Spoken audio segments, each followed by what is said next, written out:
Hi everybody, welcome to Strings and Strokes. I know it's been long, we have not uploaded any video, but we're going to start again with a series of videos where we are going to be interviewing teachers who teaches different subjects, and we're going to start today with music, my personal favorite, and with my personal favorite teacher as well, because he happens to be my student when I was teaching in India in one of the schools. I remember him from when he was in grade 5. And I taught him music. And now, to my surprise, he's working in the same city as I am in, Dubai, and he's working as a music professional, and he has achieved so much. So I decided to start this series with him, and his name is Garv. I hope you find this video informative and useful. There we go. Hi, Garv. How are you doing today? Very well. How are you, sir? Yeah, I'm fine. I would like to thank you for agreeing into this first video that I was planning to do, a series of interviews that I'm planning to do with different subject teachers, and I'm really happy that you agreed to this. And the very first subject that I'm recording an interview with is my personal favorite, music.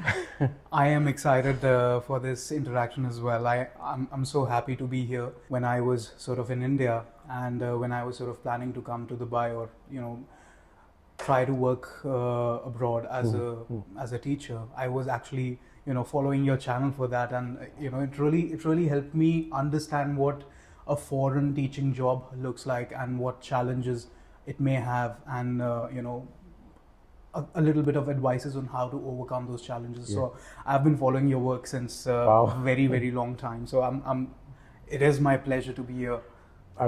We're so glad that we could help. And when I got to know that you're actually in UAE and you're teaching music, I was so happy for you. And that actually brings me to my first question. Like, what got you into teaching? I think it was, I was in high school when I sort of, I was a lead vocalist of my school rock band. And we guys used to just go around in inter-school competitions and, perform and win awards for the school. So my music teacher once, during a school music event, he sort of trusted me with the responsibility of preparing a junior school and a middle school choir. And that's when I sort of started, getting some exposure of how to prepare and how to sort of interact with children, and obviously the level of patience one must have when doing so. So, my first rehearsal was with a junior school choir, and after I got done with that rehearsal, I think a 7-8 year old boy just walked up to me, and he quite literally gestured that he wants to whisper something in my ear. So I sort of leaned over, and he was like, I want to be like you. You inspired me today. Beautiful. So that was obviously I was in I think I was in year 11, grade 10, which we call it. So I was just numb in that very moment, because it was nothing like winning a trophy as a musician. It was nothing like the other kind of achievements that I had. It was completely something else, and completely something which really filled me up with a lot of joy and satisfaction, that today I did really well, and I did something meaningful today. So I think that feeling itself sort of gave me an idea that there is definitely a way to inspire people without just being on stage, but also interacting with them and trying to empower their skills, and nurture their skills, and really push them to be a better version of themselves. So I think a job of a musician, a responsibility of a musician, goes far beyond the stage, which is what I learned that very day. And after that, I graduated from school, and I sort of got into a music college.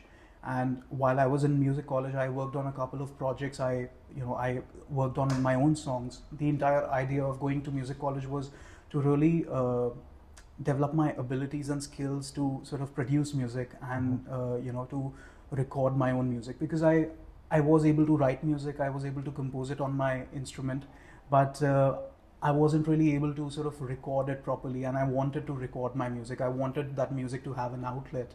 So I went to college and I specialized in music technology, which is also known as music production in a lot of countries. So I specialized in that field, thinking that, this could be my way of approaching music as a creative art rather than just a performing art. Obviously, I was a performing artist right when I was in school. I was performing everywhere in competitions. We were sort of, going around at different places and performing as a band. And being the front man of a band was definitely a very beautiful experience for me as well. But then what happens behind that, what happens behind the stage, what happens in the studio was something that I was quite interested in. And I always knew that the magic is always behind the mixing desk. It is always in the recording studio. So I was just fascinated about it and I specialized in it. Yeah.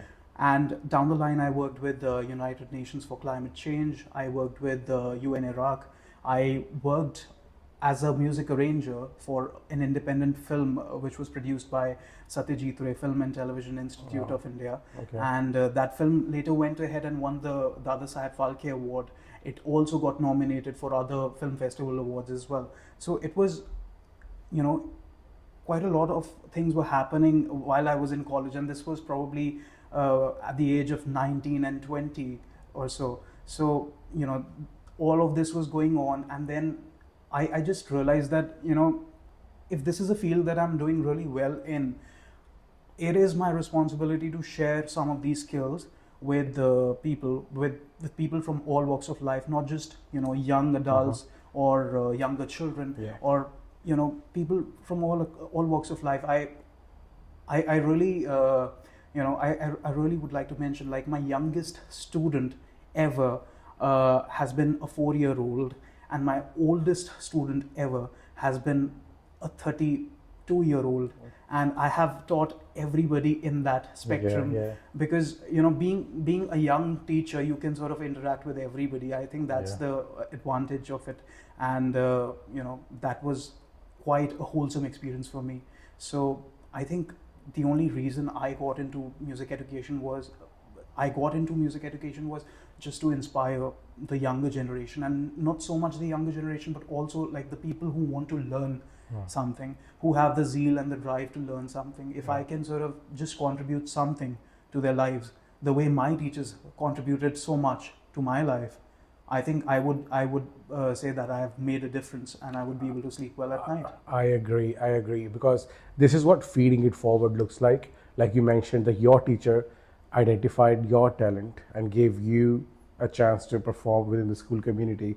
And when you saw that kid coming to you later on when you were in year 11, saying that I want to be like you, and then from there it made such a huge impact that you decided to feed it forward. Now you're teaching in a school setting that has a broad range of year groups, and then you get to deliver now. Yeah. Okay, beautiful journey. I just have one more question. You said that you had gone to college for a music degree. Yeah. I was quite interested to know that what degree is that, and for Western music, we don't get to know many colleges in India, and then all we get to know about is like A.R. Rahman Music Conservatory, and they have courses, then people, they go there. And I'm glad you chose music production. So tell me more about the degree. Which college did you go to, and what does your qualification looks like? So my qualification was a Bachelor's of Performing Arts in music and music production. Right. And it was a 4-year rigorous and regular degree program. Okay. So I went to this college in Film City, which is located very close to Delhi NCR. It's in Noida, Noida Film City. And the name of the college is Asian Academy of Film and Television. Right. So I went there, and my degree is basically, given by the Noida International University, and that is where it's affiliated to, and those are the ones who sort of run that course. And my college was basically the course provider and the facilitator of that program which I was pursuing. So as I said, a 4-year rigorous degree program, and that too a Bachelor of Performing Art degree. However, my sort of exposure was quite holistic. I remember along with our main subjects, along with our core subjects, we also had to take some specializations and some electives as well. Yeah. So every semester we sort of were taking different electives. So I've had my stint with the drumming. I've had my stint with obviously I've been a guitarist as well. I have my stint with the music education, curriculum designing. So these are the things that really sort of kept me going in a very holistic manner. And apart from that, I was never really dependent on how they say, don't lay all your eggs in just one basket. I was never just dependent on one source of knowledge to get my entire to get my knowledge portfolio built. So I was pursuing courses from Berkeley as well. Oh, wow. Berkeley College, US. I was pursuing courses from Yale as well. I have a certification and a specialization from Yale in introduction to classical music as well, Right. and music theory. I completed my grade examinations till grade 8. Yeah, So I okay. completed my grade 8 with distinction in vocals from Right. RSL Awards London. Okay. And from the same provider, I sort of completed my grade 8 in music production as well, and a Very grade good. exam in guitar as well. So I was sort of constantly trying to dabble into different sources of knowledge. And it is interesting how music is taught across the world. Like the way music is approached in the UK is a little different than how music education is approached in the US as well. And obviously my degree, I was throughout my degree I was sort of exposed to different styles of music, as India is a very diverse country. And so definitely a diverse range of musical genres are supposed to be coming your way. And as a music producer, you have to just figure out a way to 100%. work with a Yeah. diverse group of musicians. Yeah. So I was constantly, sort of challenging myself to step out of my comfort zone and really be like water and really be as versatile as I can be as a music producer when I was sort of studying music production in college. And obviously, as somebody who was so involved in music, I did have the opportunity to sort of coach a couple of my classmates, my college mates as well. And I had the opportunity of collaborating with them as well. So, it was quite a wholesome experience. And I think that further added onto my collaborative and my teaching skills as a portfolio as well, because every experience builds up in your portfolio of life. And that really applies somewhere. And at the time, I wasn't sure that it would apply in this way, and I'm so glad looking back when I'm able to join the dots. I'm so glad that I did all those things to sort of work in this fashion. Amazing. Yeah, I mean, I did not know that you have achieved so much, like great exams going on, certifications going on, your bachelor's degree that you have done. It's fantastic. Do you think, like, to what extent all these qualifications that you have accumulated and all the knowledge that you carry, all the experiences that you carry, contributed to secure a job in UAE? I think when I sort of entered the job market, my focus was not necessarily to be a certain type of music teacher in a certain type of geographical area, whichever area or country that might be. I just genuinely wanted to sort of be the music teacher who can teach anybody and who can teach anywhere in the world. And as I told you, I sort of started, my first proper assignment was with the UN. And, while I was working with them, there was one of those assignments with UN volunteership program where I was actually the audiovisual content producer, and I was noticing the videos that I was editing were of educators teaching in countries like Vietnam, teaching in countries like Africa, and obviously in such countries where the access to good quality education isn't that easy. And that experience in itself was quite inspiring for me. It was quite inspiring for me to see that these teachers, they can so effortlessly and so selflessly work towards a greater cause. But yes, when I sort of started teaching, I got myself into British curriculum schools to begin with. And then while I was working there, I think I was actively trying to apply to other places as well. I was obviously being a music educator in India is quite different experience than being a music educator here in the UAE. And even in the UAE, it's quite different in terms of like, being a teacher in Dubai or or in Abu Emirates. Dhabi or in Sharjah. So I think the very first offer letter that I sort of had from a foreign based school was from a school in Sharjah, and then after that the second one was from a school in Dubai, and then the third one came from a school in Dubai, from a different school in Dubai, an IB school with American curriculum, and I was teaching the British curriculum back then. So I just, I was like, okay, I've taught British curriculum now. It'll be a great idea to sort of step into IB, step into the American framework, the IB framework as well, and really see what it's like. And so that's when I took my first job in Dubai, and worked with quite a prestigious group to begin with. Like obviously in Dubai you have many schools, but you only have a limited number of groups which have like various schools running under their umbrella. For example, GEMS, you have InnoVentures, you have Talim, and so on and so forth. But very limited number of them. Obviously, we see more of standalone schools here as well, which is great. And but obviously, I wanted to sort of start my career in Dubai, working with like a group, an established, prestigious group. So that's how I sort of approached my job here. And it was definitely a different experience altogether, because in India, while diversity is found from within the country, here diversity is found from across the world. Correct. And it's literally like a boiling pot of all different cultures and languages.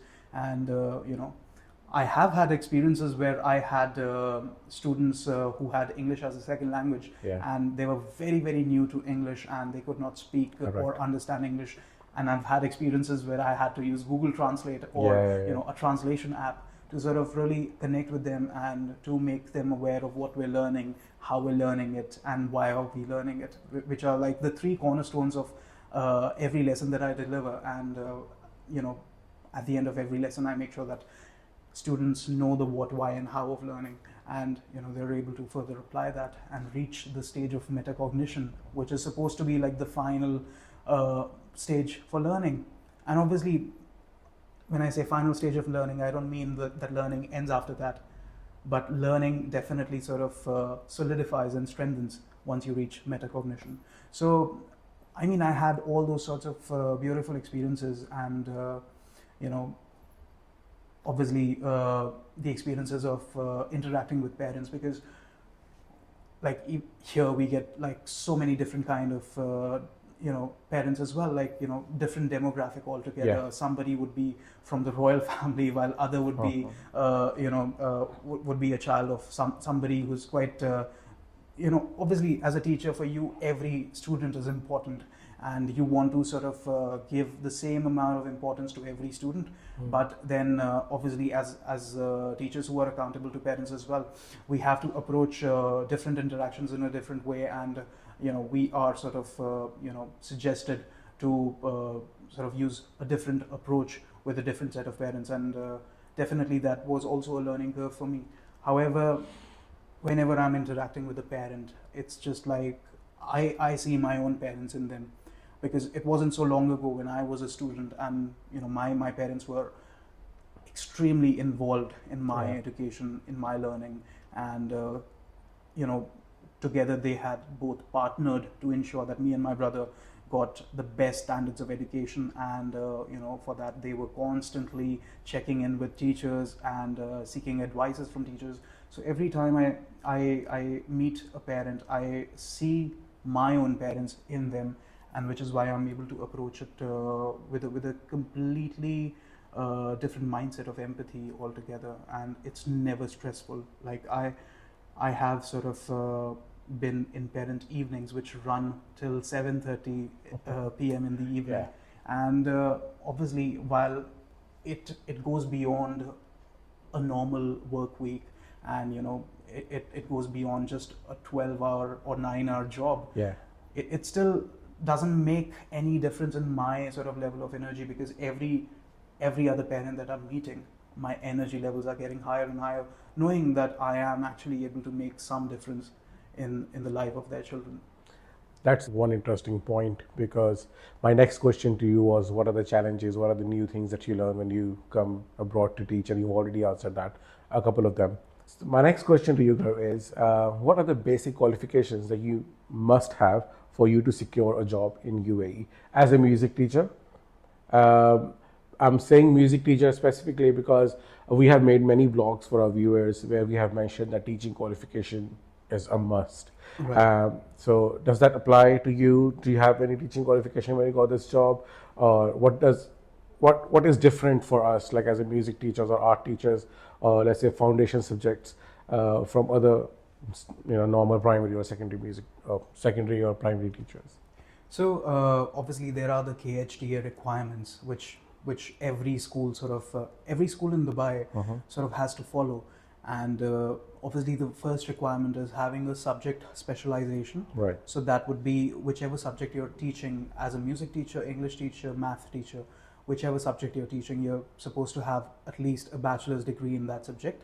And the second requirement is an educational degree, like it could be a 2-year bachelor's of education degree, or it could be a PGCE, which can be sort of opted from KHDA approved providers, Yeah. or providers which are approved by the UK in some way. And so these are the top two things that every teacher needs to have.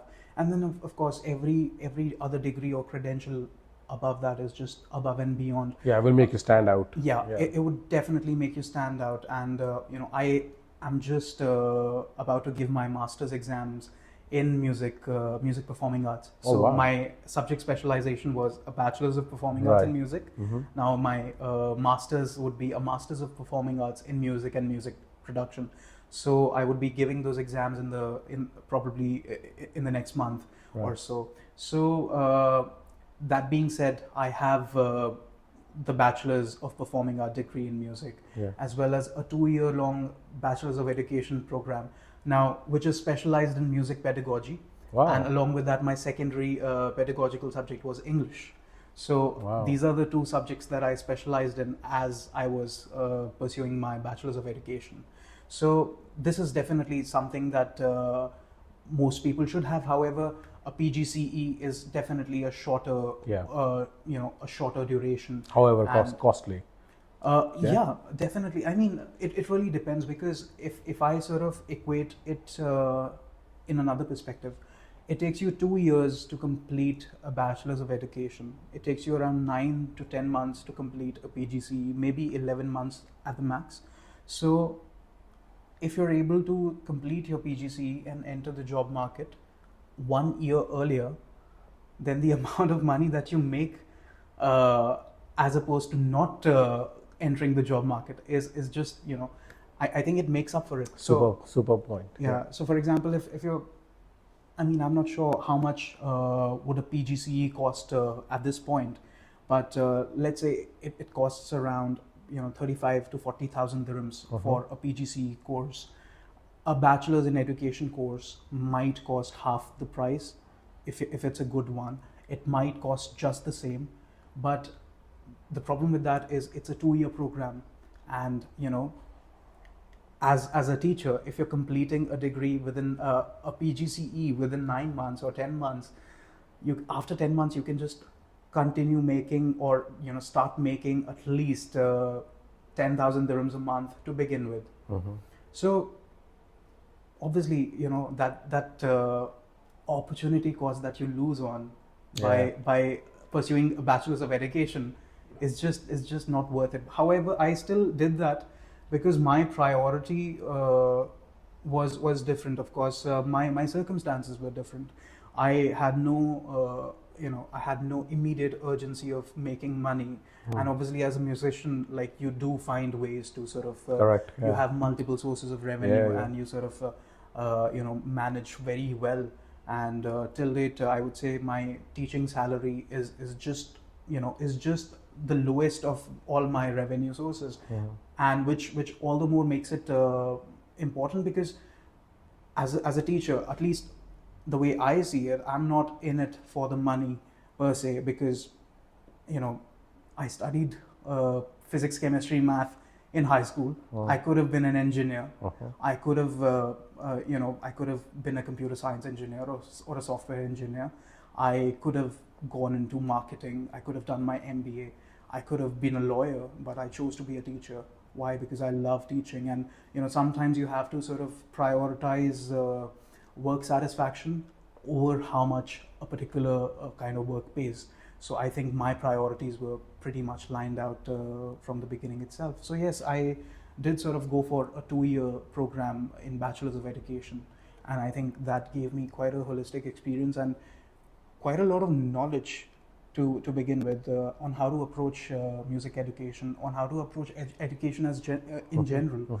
And there are definitely so many things to learn about. There is adaptive teaching, there is assessments, and especially when you're studying from India, you sort of get to understand what the Indian landscape of education has been like. I when I started teaching, and the things and the techniques that I used to hear about, adaptive teaching, or assessment criterias, and so on and so forth, like things which were supposed to sound like novel to us, things which people and CPD providers sort of give us as as golden mantras or advices, and techniques which would really make you a better teacher. When I sort of studied my course during B.Ed, I studied all the education policies which have been passed in India since the 1960s, since the 1980s, early 2000s, and they have been all talking about things which we are executing. The only problem is that when it comes to the on-ground execution, I think while a policy is always there, it is not it is not being supervised to see whether it's actually being followed as it is supposed to, and whether the spirit of the policy is being followed or not. Yeah, inspections are not there in schools. Exactly. Hardly anyone would come from CBSE. I think one time, like once in a 5-year time, Right. and they would just go and check. I remember one CBSE inspector came to me and I was teaching in school. He said, "What's your favorite rag?" And I was like, and you're a Western music teacher. I'm a Western music teacher, but I still said because I'm into rag a little bit. At that time, I was doing a project around raga SURAASA Bhairavi. And then he was like, play something. And then I played for him. And he was like, do you know also singing? I said, no, I don't sing rag, but I played something. He said, like, when I was playing, and he was like, wow, yes, you know the rag. Okay, and he went, nothing about teaching. No, he didn't observe my lesson or anything, because he just wanted me to perform for him, basically, and entertain him. And that was the inspection. But the core thing is missing, which is teaching and learning. And that's what most of the music teacher interviews are also like. Sing us something. Yeah, exactly. Why don't you sing something for us? And I obviously I can sing for you. I can entertain you. I can serenade you if you want to, but that's not the job I'm applying for. I'm not applying for a job to entertain you. I'm not applying for a job to serenade you. I'm not applying for a job to impress you. I'm applying for a job to teach a subject, to teach a curriculum, and to teach beyond the curriculum as well, to really take your school to the next level where most of the schools are not. And I am here to sort of contribute my expertise or my whatever decent level of skills I may have in music technology, and really transform your school from being just a performing art department to being actually a creative art department when it comes to music. That's what I'm here for. So ask me anything about that. Ask me to show you my portfolio. I would do that. But I think there definitely needs to be a lot of reflection on how music education is approached. And I say it for schools, not just not just in a specific geographical location, but across the world. I think most of the leaders need to, and I am seeing that change where most of the leaders who are running the schools are now, instead of being from a core academic background, they are also from either sports or music or drama. True. And it's definitely a great change to see in schools. It's definitely a great change to see in the leadership composition of a school, because a science teacher, no matter how good they are, they cannot walk into my lesson and know what's happening until they have some context being given to them. Which is why we have as a Joined up. standard which is why as a standard practice we have lesson plans printed so that they can actually follow Yeah. what is being taught. Because in a music lesson, if I'm playing Mozart and I'm asking students to appraise that, and I'm asking very technical questions on what do you think the texture of this piece of music is, what does the observer know what a texture is? Yeah. What do they know about that? And obviously, as a music teacher, if I can't walk into a science lesson and appraise that, even though I did study science till high school, I did study physics, chemistry, and math, I can definitely walk in to, let's say, a middle school science lesson and know what's happening. I can walk into a high school science lesson and know what's happening without even reading the lesson plan. But I don't do that because that is not something that I specialized in. So this is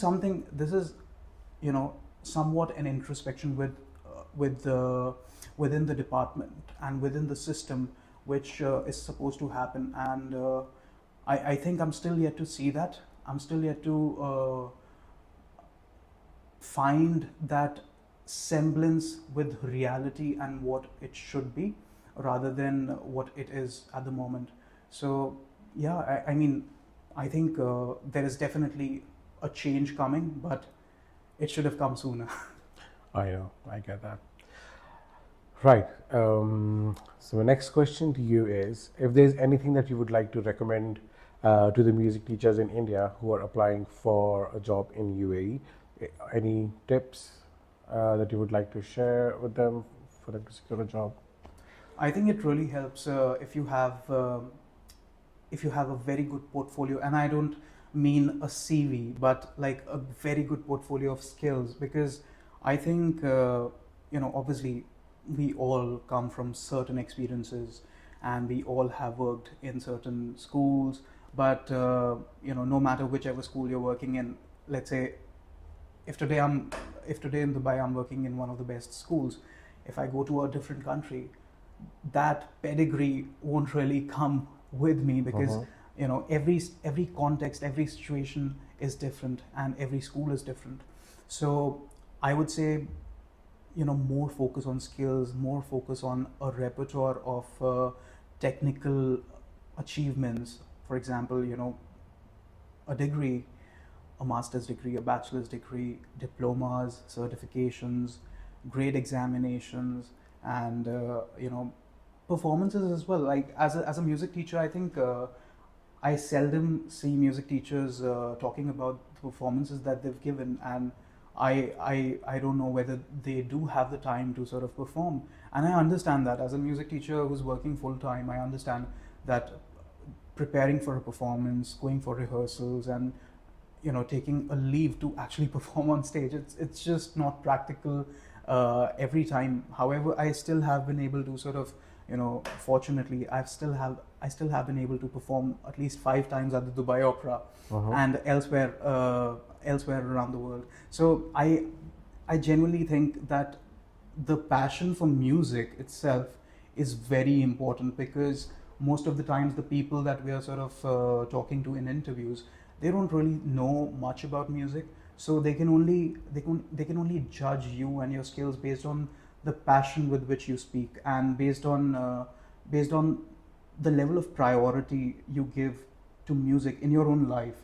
And obviously that translates into you being a better music teacher, a better music educator. And I think that would be the first, like, obviously I'm nobody to give advices, but that would be the first thing that I would recommend anyone to do if they are sort of looking for a job in the UAE or in the international context anywhere in the world. And the other would be, you know, open-mindedness really goes a long way, because we see people from all across the world. We teach people from all across the world. We work with colleagues from all across the world. Yeah. It requires a huge amount of open-mindedness to sort of interact with them, and to not get into any sort of miscommunication, because we have different way of speaking, we have different ways of saying the same thing, we have a different sense of humor at the end of the day as well. I think it's very important to sort of realize that the sense of humor that you may have may not be the same as what your colleague may have. So I think it really requires a huge amount of patience and a huge amount of belief in your own self, because as a teacher coming from anywhere in the world, you would meet people who would think they're better than you because of where they come from, which is bizarre, but you should have enough self-belief to know that that's not the case, and you don't have to say anything to them. Allow them to live in their own fantasy land. They would definitely realize that the reality is very different from what they might think. But having enough self-belief in yourself to just brush it off is really important, and that really goes a long way. And obviously, if you're skilled as a musician, if you are performing, that gives you so much of confidence to say that I am performing at these places, I am a skilled musician, so definitely I am a skilled music educator as well, because all I have to do is transfer and translate my expertise in a classroom, and I can do it. So that's the thing. Beautiful. So true. My next question to you, Gaurav, is how did you apply for these jobs? Like, when you said you applied for, did you just apply for UAE or you applied for different countries? And if only UAE, then where all did you apply? I think if I look back to all the jobs that I got interested in and all the job offers I got, I think I could just say that obviously there are job sites, there's tests for international jobs, which is basically a directory which helps you find jobs across the world, not just in the UAE or not just in India or so, but all across the world. And every time a school wants to sort of recruit for any of the positions, they always put a listing over there. There are some schools who would prefer to have jobs posted on their own websites, and then you have to fill up a different form for that. Horrendous. Despite the fact that you have written all that information in your CV. Yeah. So those are the kind of schools I personally avoid, because if you're going to put me through so much of work to apply for a job, maybe it's not for me, and maybe I would utilize my time better. Yeah. But definitely, if you see one of those schools and if you're really keen in applying to one of those schools, definitely go for it. LinkedIn is a very good, I would say, a very good search directory for all the jobs, because even if a job is listed on TESS, or if it's listed on the school's official recruitment site, or if it's listed on Indeed or whatsoever, LinkedIn sort of finds it all for you, and you just have to put the kind of job you're looking for, the location you're looking for, and the kind of role that you're looking for, whether it's full-time, whether it's a contractual role or a part-time role, and then it just sort of gives you an entire list of jobs to apply to. I also think cold emails really work, but I mean, in my personal experience, I don't remember sending out cold emails to anyone, because I feel that the kind of role that I have as a music teacher, I feel it's better to be discovered, and it's better to have that pull effect rather than push effect, and keep your CVs, keep sending people your CVs and keep spamming them with it. And obviously, the way you apply for a job really, really determines the entire approach of negotiation as well. Because if you are applying for a job, and if you're the one who's sort of pushing for it, then even if you get it at the end of the job interview and everything, when the time comes for negotiating a salary, you would be sort of you would sort of feel that the employer has an upper hand over you. So it's better to sort of have 2-3 options going on at the same time. I would say, even when you're employed, even when you are working, and it doesn't matter whether you like the place you're working at or you don't like the place you're working at, we all have to accept the reality that this is an uncertain world that we live in. And we have to be very, very practical in our approach towards ensuring that we are financially buoyant and we are financially stable. So keep applying for jobs even when you have one, because it doesn't really do any harm to sort of have additional opportunities under your belt in case something goes wrong. Or even if it doesn't go wrong, you have the entire right and the entire you have the entire discretion to improve and to progress in your own career. And there's one thing that I would definitely like to mention, is that in the UAE specifically, like, we have 2-year contracts and we have 1-year contracts as well. So depending on the duration of your contract, it is highly, highly recommended that you don't wait for the contract to end and then seek a renewal of that contract. You always have a backup plan, no matter whether the contract gets renewed or not. You always have a backup plan, because most of the times, even if the contracts do get renewed, they don't get renewed for a lot of money. Like the renewal fee or the renewal increment is probably as good as a fancy dinner, like just one fancy dinner. Yeah. So definitely no crazy increments in renewal contracts, but if this is the choice that you've made, that you want to stick around with the place, and I do understand that. I am personally in a situation where I love working with the people that I'm working with, and I love working in a school that I'm working with. So I have sort of made a choice to renew my contract, even though the financial incentive isn't huge, and it barely sort of mitigates inflation. But you have to sort of have some stability in your experience timeline as well. So, but either way, I would say always look for your best interest first, because you can always justify your decisions later on.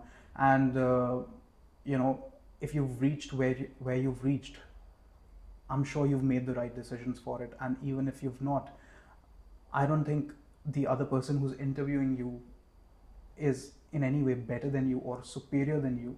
They have definitely made some mistakes, and we're all humans at the end of the day. So I would say, own up to what your CV looks like, own up to what your experience timelines look like. Really push through the door with your skills, rather than your interest and your excitement to work with a specific school.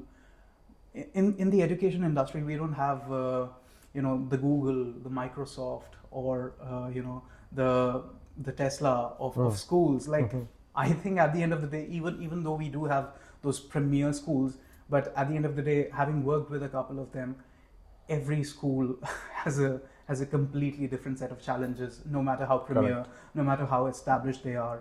And at the end of the day, they are all looking for good teachers, excellent teachers rather, I should say, and they are looking to just serve the clientele that they have in the form of parents and students. So that's basically the bottom line, no matter how good or how prestigious a school is. So always keep your CVs fresh, which is something that one of my previous employers told to a room full of teachers that in this place, in this economy, and those were the times during COVID, after COVID. So that was definitely something which was suitable to that time, and it is suitable nevertheless. He was like, always keep your CVs fresh, and I keep my CVs fresh. He said, I keep my CVs fresh, even as the head of school and the principal of the school. I keep my CVs fresh, so you should always keep your CVs fresh. And we are in a very advantageous position as employers in this time, because as employees in this time, because this is the employees market right now. Companies all over the world, especially in education, schools are facing a huge retention crisis. Schools are facing a huge retention challenge, and that's a problem which they need to address, and that's a problem which they need to strategize solutions for. But as an employee, it puts you in a good situation, because now there are so many people trying to seek employees, trying to seek workers, trying to seek excellent professionals. So if you're an excellent professional, I don't think you should be denied the right and the opportunity to make make a good value of your time. Obviously, I don't believe in the fact that teachers are supposed to be living a lower class lifestyle. I think it's a very important job. We are literally working to nurture the future of the upcoming generation. It's a very important job, and we're not here to sort of focus on profit for sure, but at the end of the day, we do have to pay bills, and we have aspirations which go beyond paying bills. Like, we want our families to live a good life, a beautiful life, a wholesome life, just as much as a lawyer's family deserves to live, or just as much as a doctor's family deserves to live. We are white collar professionals, and at the end of the day, we deserve every opportunity to make our financial statements bigger and better. So if that is something that you want to do, go for it, and never be apologetic about it. Never never think twice before answering a question. If a question is posed to you saying that why did you switch from this place to that place, say it like you mean it, because I want to prioritize my professional development as well as my financial development, and I am good enough to attract opportunities, so I will avail them. It's as simple as that. Brilliant, Gaurav. Thank you so much for all your responses to my questions. You have certainly got a lot of value in this podcast, and I'm sure this is going to be very, very helpful to our viewers and subscribers. Can't thank you enough. Thanks, man. Thank you so much for having me.